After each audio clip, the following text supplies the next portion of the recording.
Ayan, good morning po at ito si Tatay, no? So sila po yung talagang mahirap daw kukunin yung mga burak sa ilalim. So Matigas.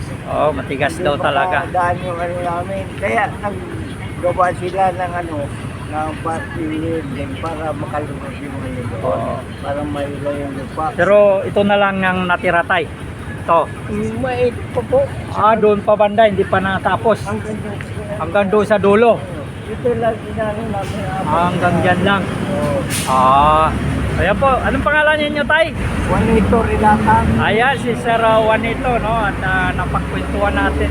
Sila yung gumagawa dito ng nagkakalkal ng mga lumang-lumang drainage na, no? Dekada na siguro tayo, no? Oo. Matagal na. Sabi niya, matagal na nagkapuntor na po yan din. So, nakuha nating info nung panahon pa daw ng matandang Marcos itong master plan na yan na nakalkal nila. Kaya ngayon lang nila nakita. Napakatigas ng lupa sa loob. Hindi na tubig. Matigas na talaga. Pero may tubig naman. Meron po, pag nakalkal mo dito sa baba, meron tubig sa ibaba. Yung lupa talaga Matigas. Kasi talagang matagal na. So salamat tayo, no, sa konting oras na, no. Tapos si Tatay sila yung gumagawa dito. So ito naman yung service road ng Ruas Boulevard, mga kababayan. So nakisabay na rin silang kalkalin yung mga lumang drainage nila. So nakikita po ninyo. So dekada na rin tong drainage na ito, kung saan napakalalim na yung halos kalahating metro na yung lalim, mga kababayan, nung kinalkal nila bago natagpuan ito mga mga drainage na ito. So lumang-luma na. So sumabay na rin silang hanapin yung kanilang mga dito. Ito po yung kahabaan ng service road sa may Ruas Boulevard, mga kababayan. Yan. So samahan niyo ako at isa-isahin rin nating magbigay ng isa-isahin ko rin sa inyo ibigay ng mga update dito sa service road ng Ruas Boulevard. Ito, sinabay na rin ng DPWH ito, no. Ayan, pangalawa ito. So tinakpan lang nila, no, para kasi daanan to, baka sa gabi hindi mapansin. So talagang nilagyan nila ng malaking dito, yung pangharang nila, no, barrel nila, no. So tinambak dito, pero ganito rin, malalim rin yung pinagmula nung talagang malalim na rin. So bawat mga ganito, imbornal dito na dekada na, ngayon lang nabuksan uli. Ito lang, itong pagbaha lang na ito na katakot-takot na baha, no. So nakisimpatiya lahat dito.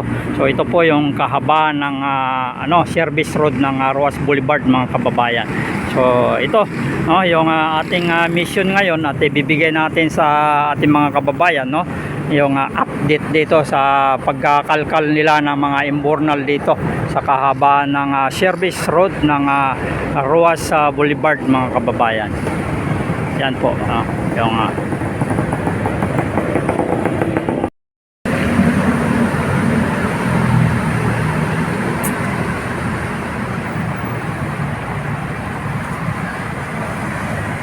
lalim, halos ang metro naman to, lalim.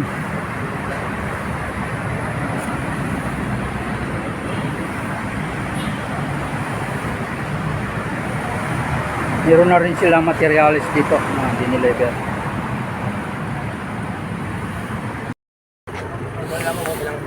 Ayun pa rin, no? Ito, lalim rin.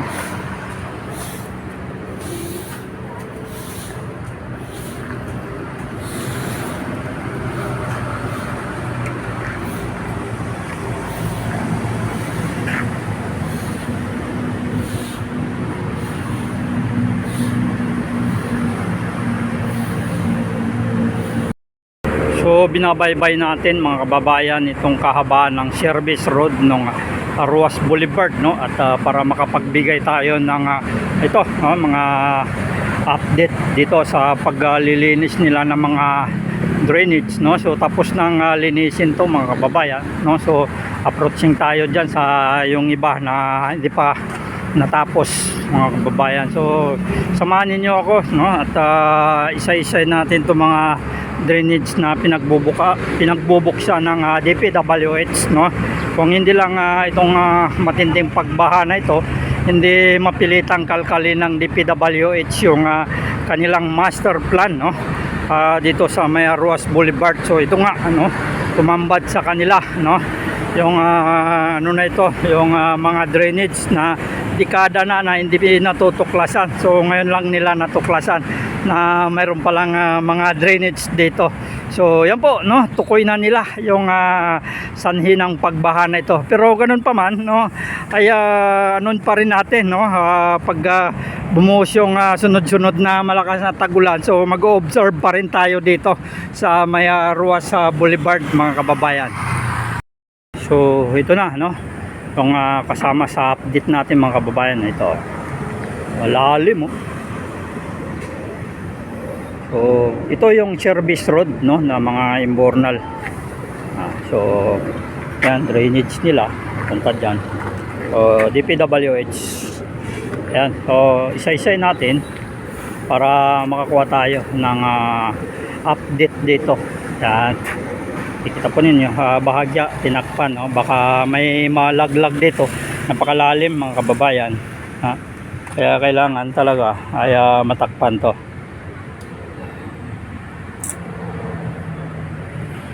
So itong project na ito kailangan mabilisan, no? Kailangan mabilisan para pagdating nung tagulan, so tapos na ito, no? So talagang puspusan talaga ito. Ayan, so okay na siguro to dahil ay binalik na yung takip yan, no? Oh, kahabaan pala nito, nakikita po ninyo, nandiyan pa yung mga gamit nila, oh.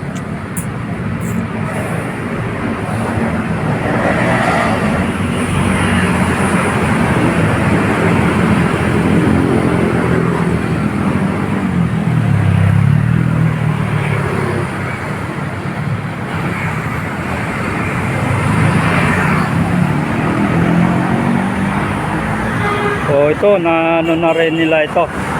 Ayan. Ayan. Alalim, oh. Grabe, nalaglag na yung isang ano nila dyan. Oh. Ganyan po, no, kalalim. Pero may takip na ito. Oh, madali na lang ito ibalik. Yung isa, yung iba doon, kailangan pang gagawa ng takip, no? Kasi binasag nila sa kalumaan, no, binasag na lang dahil para lang mabuksan. At ito nga, nakuha nila mga burak, oh. Oh, nakikita po ninyo, so dami, oh. Yan yung nakuha nila sa ilalim. Yun, natutuyo na yun nandoon, no. Yan po, bundok. Ito na, oh, mga burak na nakuha nila. Yan.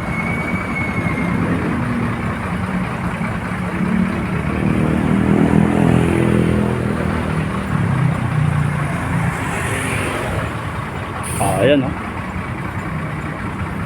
Alalim, oh. Halos sa 2 metro alalim. Alalim, mga kababayan, oh.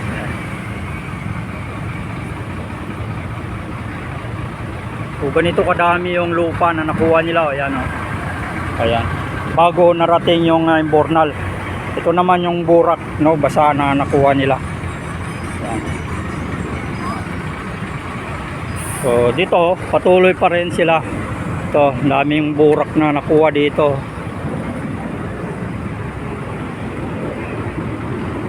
Yan.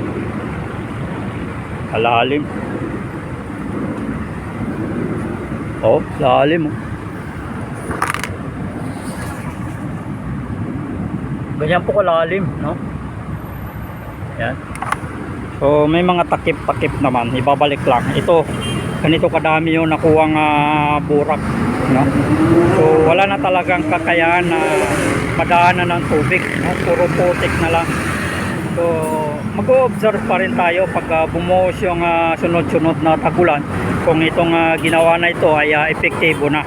Ito po yung kahaba ng Ruas Boulevard Service Road, mga kababayan, no? So nakakuha na rin tayo ng update doon sa pag-open ng mga manhole doon sa may kahaba ng Biwok mga kababayan. So ito naman sa may service road ng Roas Boulevard, no? So lumang-luma na talaga dahil halos halos 2 metro yung lalim bago naabot yung tubig, no? Yan, halos 2 metro lalim. So ito yung nakuha nilang mga burak. So dami. So 3 imbornal na ito na nakalkal, halos 1 dump truck na burak yung nakuha nila. So ito daw napakatigas kunin, sabi ni tatay, no? Ayan, no? Nakikita mo naman ninyo kung gaano kalalim, oh. Ayan. Lalim na talaga, halos sa 2 metro mga kababayan. Yan po. Ayan. Kung nakalka mo yung pa doon, bago magkakatubig. Grabe. Pero marami naman kayong gumagawa, tay. Ano po kasi yung mga 10.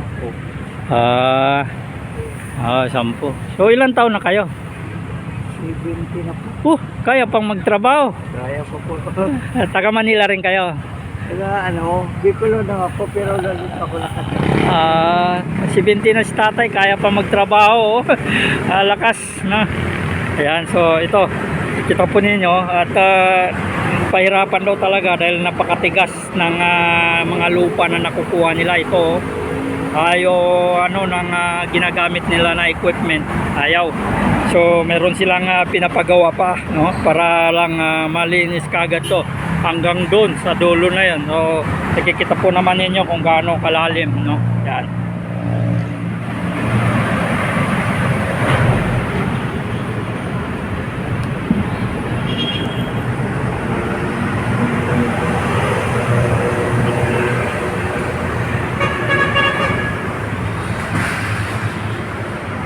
Ayan, kung hindi lang tong sunod-sunod na pagbaha, so hindi mapilitang kalkalin ng DPWH yung lumang master plan ng Roas Boulevard. So salamat po, magandang umaga, shout out sa mga napadaan lang at hindi pa nakapag-subscribe sa ating YouTube channel, huwag po kalimutan mag-subscribe, hits na rin notification bell para lagi po kayong ma-update sa ating mga ina-upload, no, patungkol dito sa Maynila. Magandang umaga po, maraming salamat.